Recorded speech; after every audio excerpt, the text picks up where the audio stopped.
रिया रुपेश पवार महाळुंगेकर आणि आपण पाहत आहात डहाणू मित्र न्यूज नेटवर्कच्या काही ठळक आणि महत्त्वाच्या घडामोडी। डहाणू तालुक्यातील सारणी येथे एक गाव एक गणपतीला भावपूर्वक निरोप।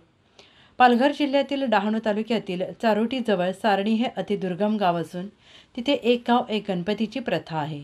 येथे आदर्श युवा मंडळ पाटीलपाडा यांच्या 2.5 दिवसांच्या गणपतीला गावातील सर्व महिला पुरुष मुलं मुली यांची गणपती बाप्पा मोरया पुढच्या वर्षी लवकर या अशी आळवणी आणि डीजेच्या तालावर वाजत गाजत 2.5 दिवसांचे गणपती बाप्पांना भावपूर्वक निरोप देण्यात आला। सारणी गाव अतिदुर्गम असून आदिवासी बांधवांनी 2.5 दिवसांचे गणपती बसवले होते। 2.5 दिवस पूजा अर्चना आरती करून गणपती बाप्पांना सारणी खिंडीत निरोप देण्यात आला। यावेळी मंडळाचे अध्यक्ष प्रवीण तुकाराम डगला, उपाध्यक्ष दिनेश विष्णू डगला, सचिव प्रकाश धर्मा डगला, खजिनदार अशोक हरिश्चंद्र डगला तसेच पुजारी अनिल काशीनाथ डगला आणि मोठ्या संख्येनं ग्रामस्थ उपस्थित होते। अशाच नवनवीन बातम्यांसाठी पाहत रहा डहाणू मित्र न्यूज नेटवर्क।